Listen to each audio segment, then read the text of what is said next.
Devinez sur quoi on va méditer. Vous avez une petite idée? Keshala insiste depuis hier là-dessus, alors si je le fais pas, je vais être excommunié.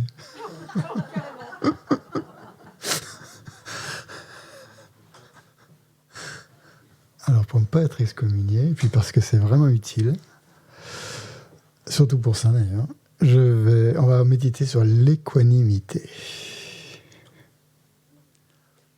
Donc le but de cette méditation, c'est donc, comme vous l'avez bien compris, c'est d'établir une base solide sur laquelle après on pourra vraiment développer l'amour et la bienveillance, comme dit Valérie, et la compassion pour tous les êtres, sans discrimination. Donc c'est vraiment très très important. Après, ça ne veut pas dire que dans la vie quotidienne, il n'y aura pas des personnes avec lesquelles nous serons proches et d'autres avec lesquelles il y aura plus de difficultés. Nous aurons peut-être, on se sentira moins proches, disons. Donc le but de cette méditation n'a pas pour but de mettre fin à nos relations, à nos relations personnelles. Mais en revanche, plutôt de développer une considération et un intérêt égaux pour tous, nivelés, comme niveler nos réactions et nos jugements et tout ça. Donc voilà le but. Voilà à quoi il faudrait arriver à l'issue de cette méditation, à ressentir cette impression d'équilibre en fait, qu'on n'est pas trop enclin à apprécier certaines personnes ou à en rejeter d'autres. Donc c'est vers ça qu'on doit tendre pendant cette méditation, à trouver cet état d'équilibre mental, en tout cas. C'est ça que ça veut dire équanimité en tibétain, Tangnyom, ça veut dire équilibre surtout, un équilibre mental. Donc on va essayer de trouver cet équilibre mental par la méditation. Donc on va commencer par méditer sur la respiration, comme toujours, en concentrant notre attention sur la sensation de l'air qui entre et qui sort à l'entrée de nos narines, au niveau de l'abdomen.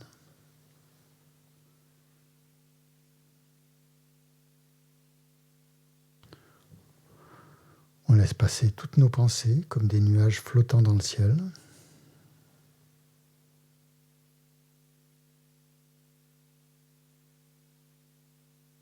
Et si des distractions surgissent, on en est conscient, sans se laisser embarquer et sans les juger. Et chaque fois, avec douceur, on ramène son attention sur le souffle.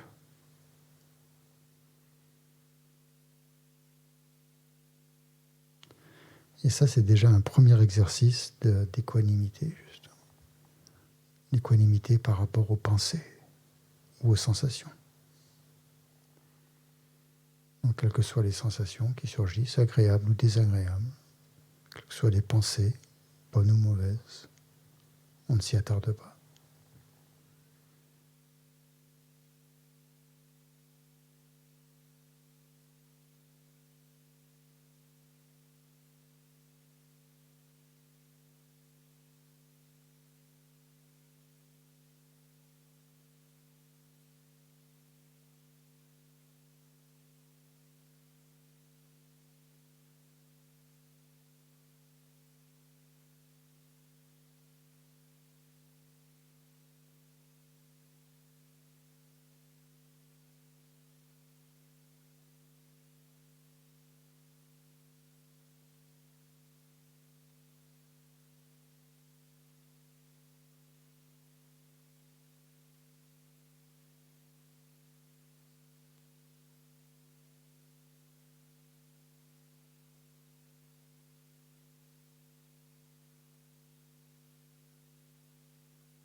Donc la méditation sur la respiration nous amène à un état de conscience clair, où justement on arrive à trouver cet équilibre, où on perçoit ce qui s'élève, aussi bien au niveau des sensations que des pensées, et sans intervenir.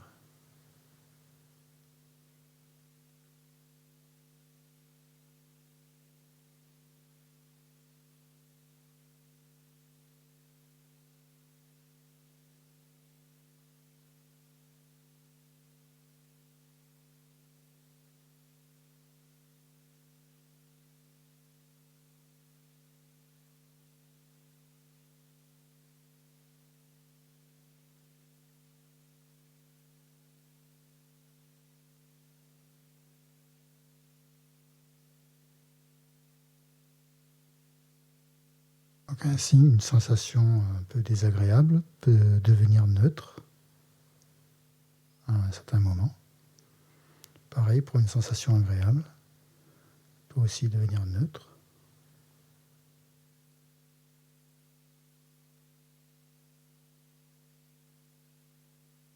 Et on peut voir aussi que dès qu'on enlève l'étiquette désagréable sur la sensation, par exemple, celle-ci devient neutre, voire même agréable. Et c'est la même chose avec les pensées.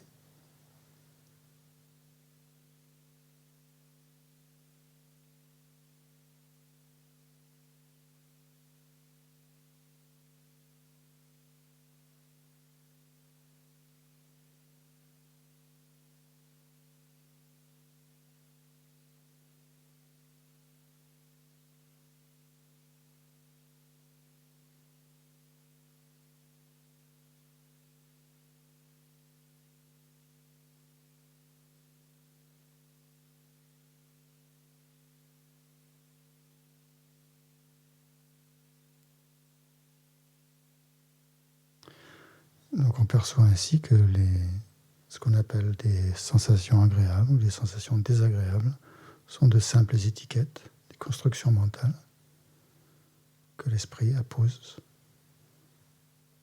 sur notre corps ou sur ce qui se passe dans notre esprit.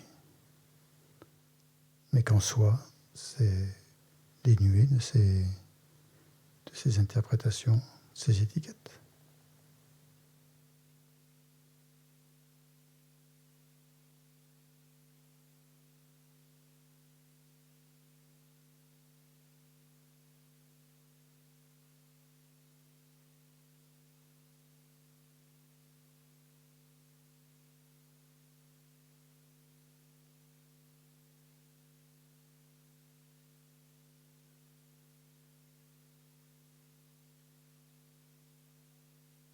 Donc quand on a atteint cet état d'équilibre mental, on va maintenant développer la motivation.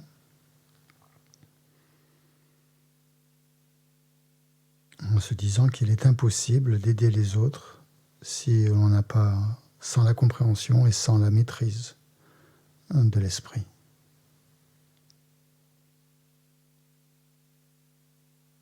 Il est impossible de comprendre et d'aider l'esprit des autres si on ne comprend pas et si l'on ne maîtrise pas notre esprit.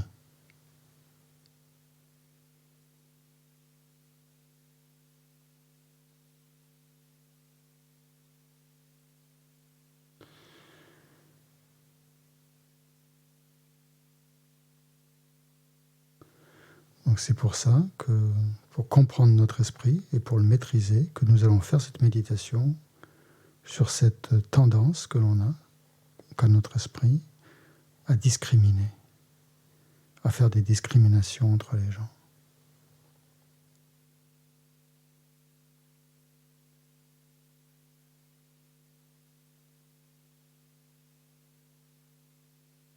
En pensant que si j'obtiens la maîtrise de mon propre esprit, c'est-à-dire ultimement l'état d'éveil, je pourrai alors apporter le plus grand bienfait à moi-même et à tous les êtres.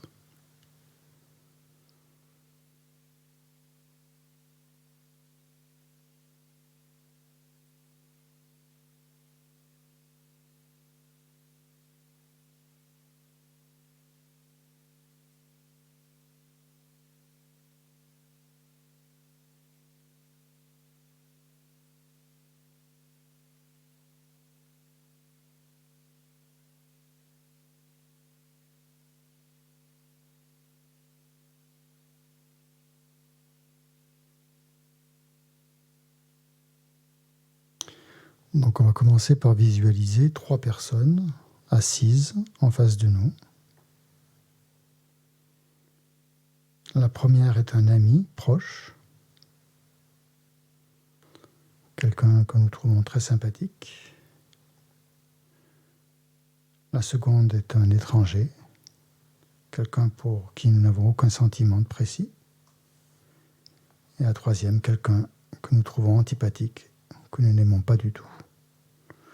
Donc essayez de bien vous représenter ces personnes qui font partie de votre vie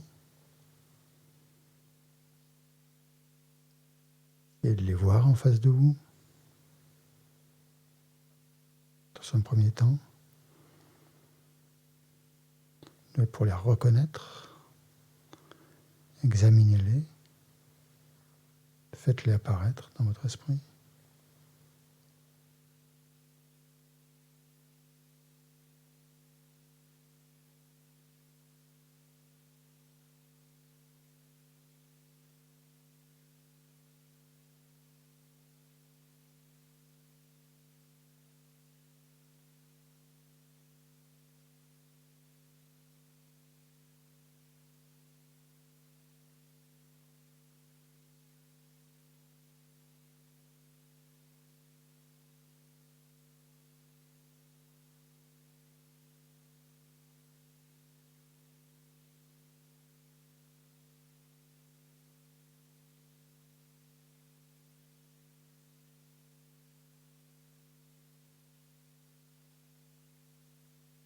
Passez-les bien en revue, l'une après l'autre. Regardez-les bien, comme s'ils étaient vraiment devant vous en ce moment.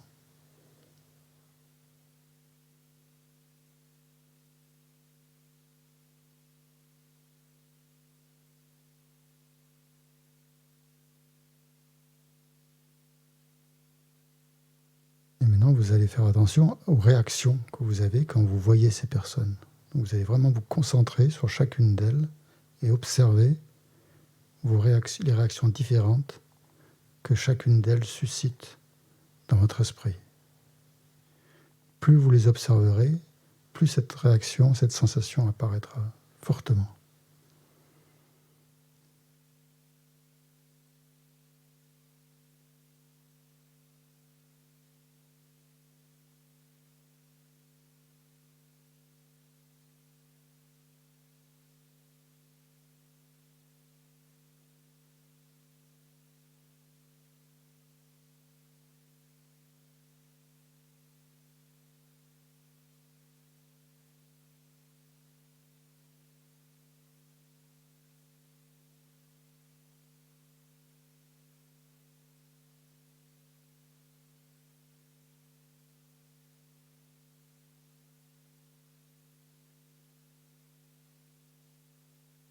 Donc en même temps que vous observez ces personnes, vous vous observez vous-même.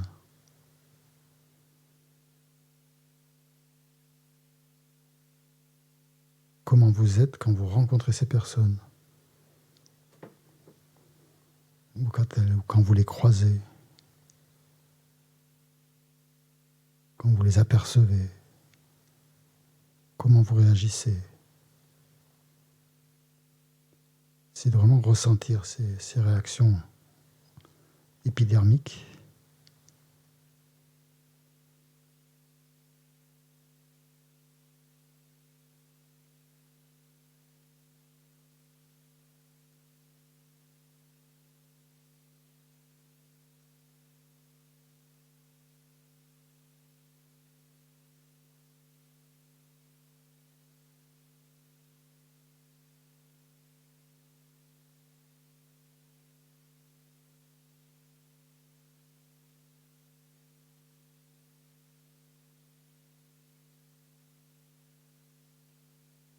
Maintenant, examinez bien pourquoi vous réagissez différemment à l'égard de ces 3 personnes.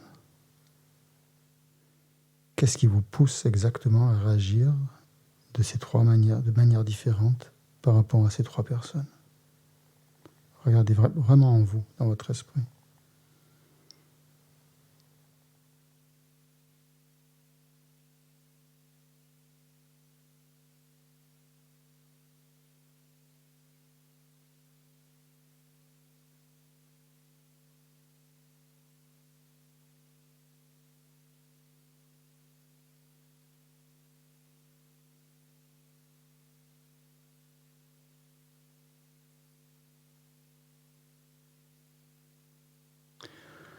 Pourquoi est-ce que vous êtes si ouvert envers quelqu'un que vous appréciez? Pourquoi est-ce que aussitôt vous vous fermez quand vous croisez quelqu'un que vous n'avez pas envie de voir?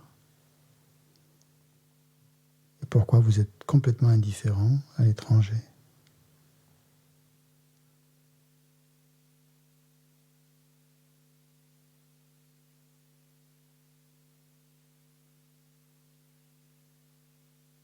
Qu'est-ce qui se passe dans votre esprit?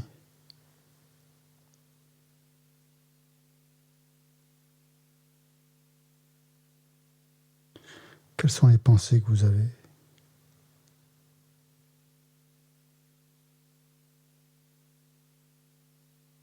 Quelles sont les sensations que vous ressentez?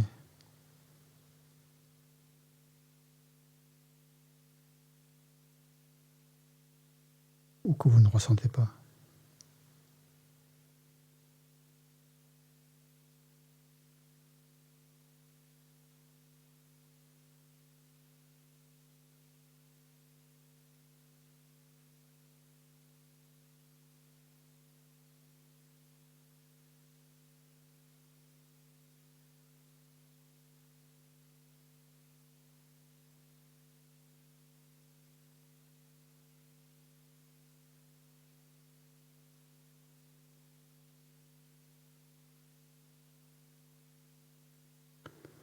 Donc essayez de voir que ce sont uniquement nos jugements, nos perceptions qui en fait nous font réagir de cette manière et mettre ces étiquettes. Que du côté de la personne elle-même, en fait, il n'y a pas grand-chose. C'est uniquement notre ego ou ce que la personne nous renvoie comme image ou nous renvoie pas comme image qui nous fait réagir.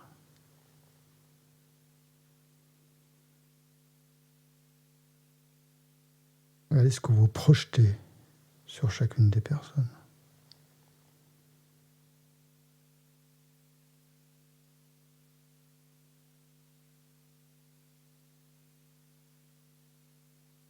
Pourquoi vous êtes ami avec cette personne et que vous détestez l'autre?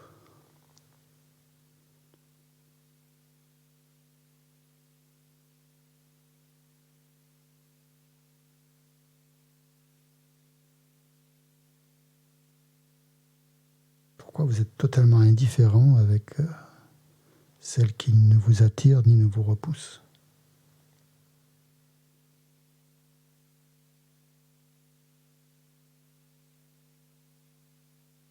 D'où ça vient?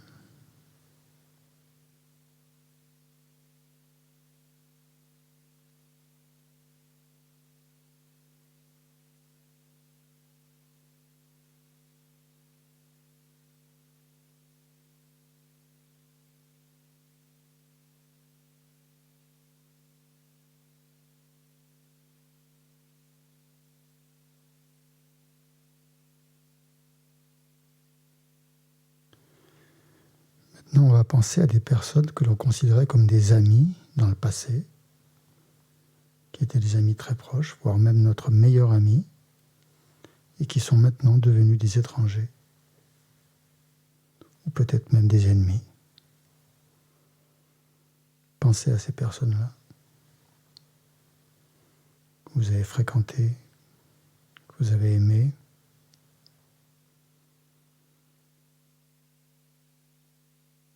et qui ont totalement disparu de votre paysage mental.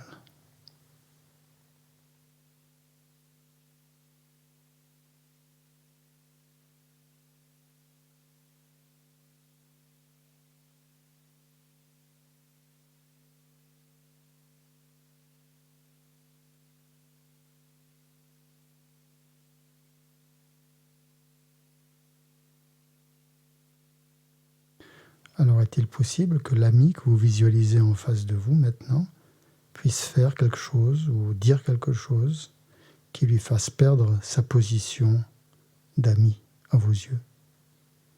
Est-ce que c'est possible?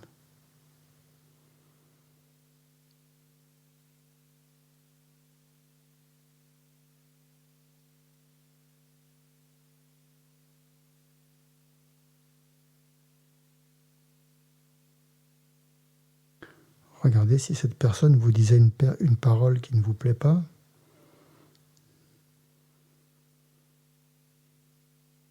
Combien vous changerez d'avis?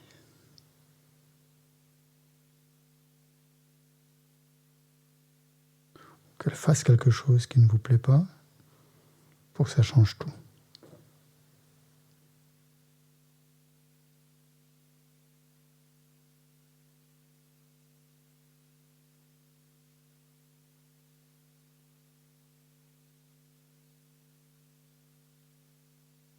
Et maintenant, tournez le regard vers la personne que vous considérez comme un ennemi, quelqu'un qui est antipathique.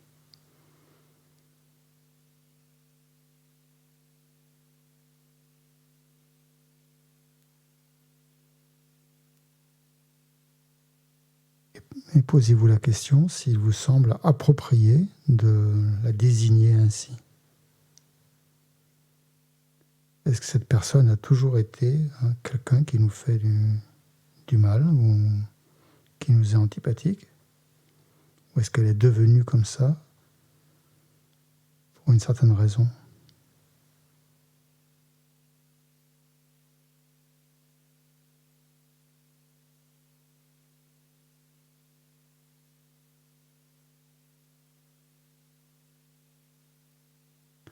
Pouvons-nous imaginer qu'elle puisse changer de catégorie? Qu'elle puisse devenir notre amie?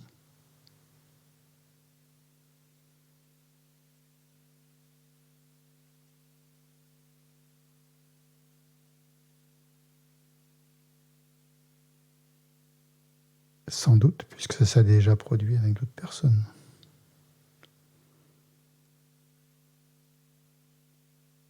Certaines personnes de nos connaissances sont devenues des amis, alors qu'au départ, c'était des ennemis.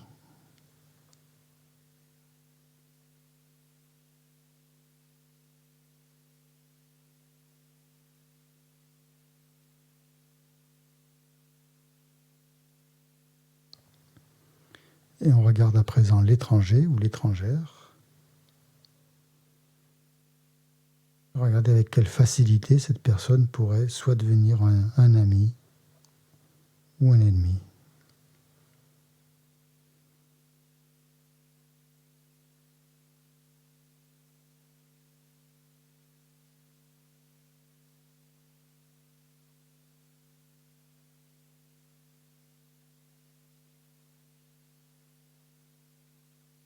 Il suffirait de presque rien, de juste une parole agréable ou un petit cadeau, par exemple, ou un service que cette personne nous rende pour que ça change tout. Qu'elle ne soit plus une étrangère, mais quelqu'un de très cher.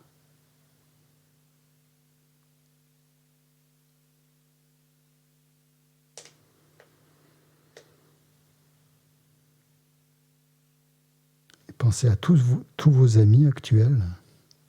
Tous ont été des étrangers à une époque.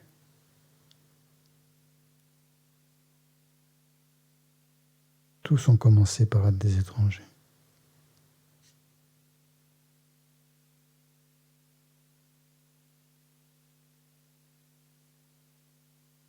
Et tous pourraient aussi redevenir des étrangers.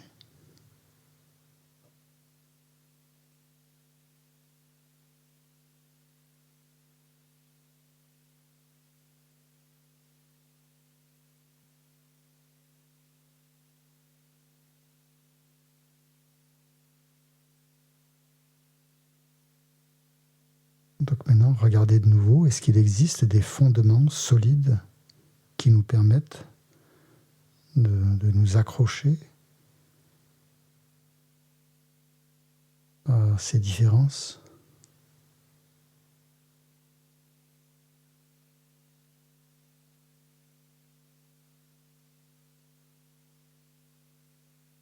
Essayez de voir comme c'est vain, comme c'est stupide de s'accrocher à ces différences, comme c'est limité, comme c'est étroit.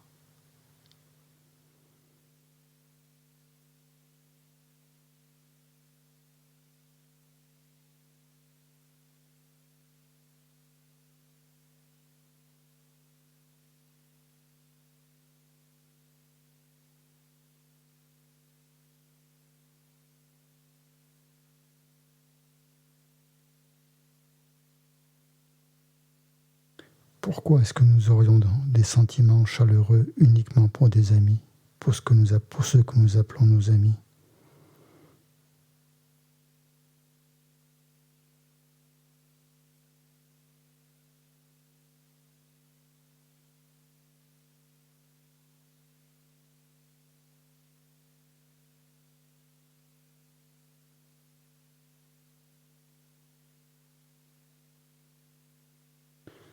Et regardez combien rien ne justifie le fait que nous ressentions de l'aversion ou des sentiments négatifs envers un ennemi ou de l'indifférence pour ceux que nous appelons étrangers.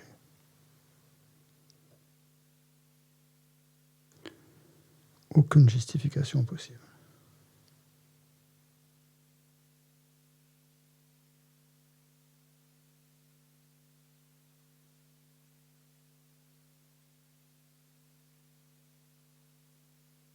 Donc ressentez que toutes ces étiquettes sont complètement changeantes, complètement fluctuantes, qu'elles sont dans cette vie, qu'elles l'ont été dans les vies antérieures et dans d'innombrables vies. Donc à quoi bon? À quoi bon s'attacher à des amis? À quoi bon avoir de l'indifférence pour certaines personnes et en rejeter d'autres?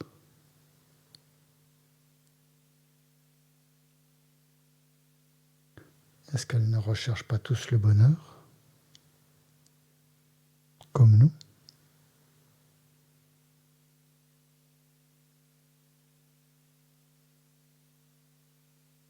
Est-ce qu'elles ne ressentent pas la souffrance, comme nous?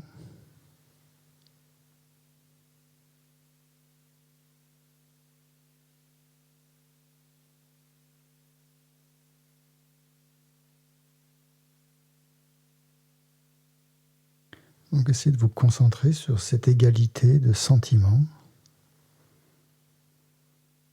que vous ressentez pour tous. C'est de ressentir quelle est cette qualité d'égalité, combien c'est agréable et vaste quand on ressent cette égalité pour tous les êtres, combien c'est ouvert.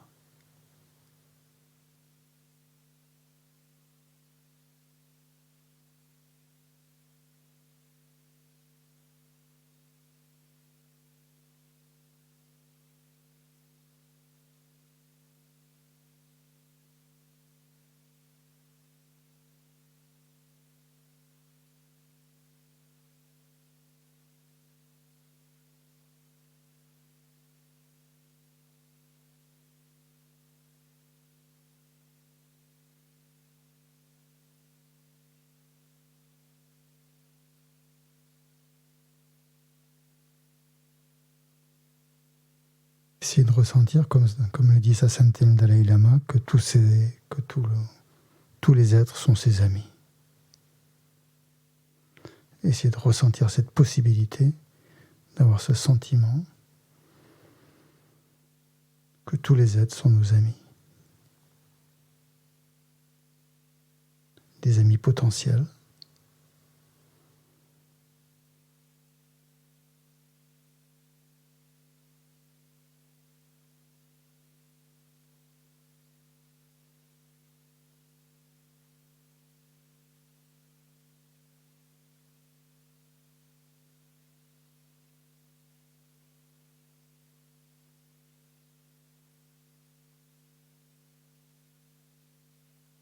Et essayez d'aller même un peu plus loin et de penser que vous aimeriez, que vous seriez vraiment heureux si tous les êtres pouvaient avoir le bonheur et les causes du bonheur.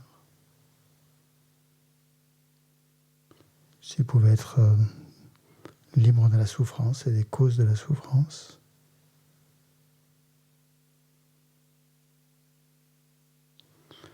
Et s'ils pouvaient être dans un état d'équanimité, sans discrimination, sans attachement pour les uns ou aversion pour les autres.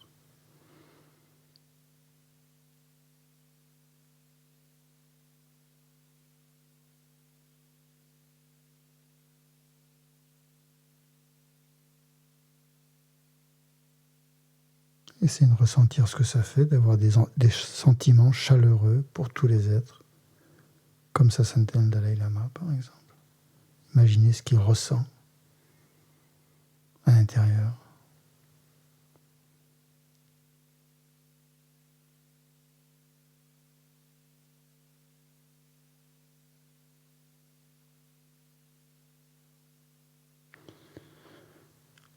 Et essayez de ressentir que cette attitude est la plus grande source de bonheur que l'on peut espérer pour soi et pour les autres.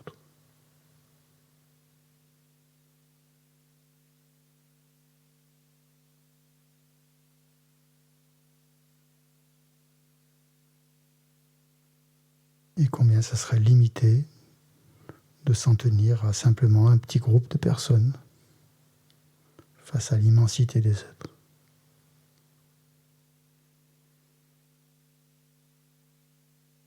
Donc une fois que vous avez fait naître ce sentiment en vous, vous essayez de vous concentrer en un seul point sur ce ressenti en le gardant le plus longtemps possible.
Essayez de rester concentré sur cette impression d'absence de cloisonnement, de frontières, de limites entre nous.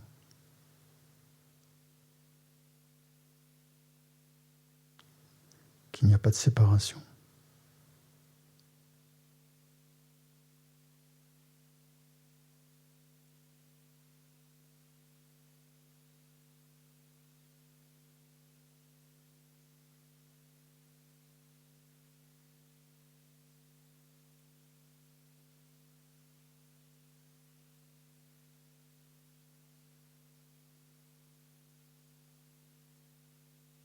Donc nous allons maintenant dédier cet effort que l'on a fait là, pendant ce court laps de temps pour essayer de mieux connaître notre esprit, pour mieux connaître son fonctionnement, en souhaitant en obtenir la maîtrise complète, en considérant tous les êtres avec équanimité, sans préjugés, développant ainsi toutes nos qualités et en éliminant toutes les négativités et les perturbations mentales.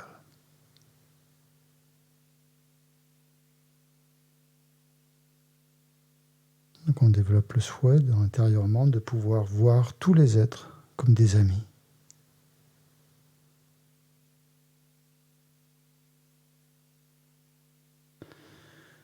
Et de pouvoir rapidement atteindre l'état d'éveil suprême pour y amener tous les êtres, sans exception.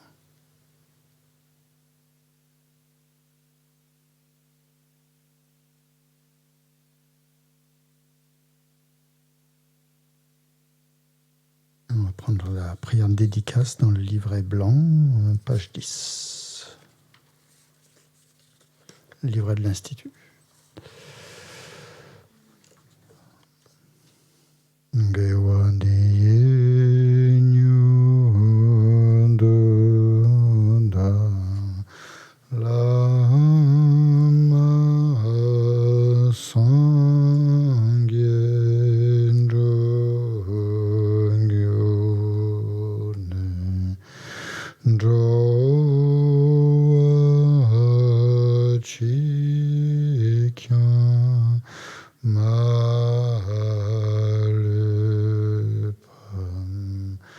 Te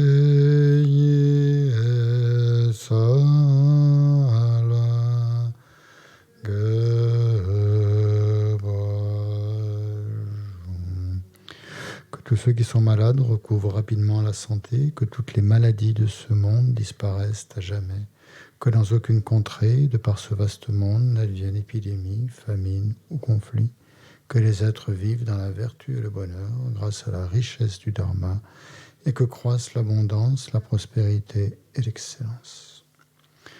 Jancho sem chorim pochim ma ke pa nam ke gyot ke pa nyam pa me pai gone gondo belwar tonye tawarim boj ma ke pa nam ke gyot Kye pa nyam pa me pa yon gone gondo perwa shun. Puissent tous les êtres, mes pères et mères, reconnaître le bonheur, et tous les états d'existence inférieure être vides à jamais. Ou qu'il y ait des bodhisattvas, puissent toutes leurs prières se réaliser immédiatement.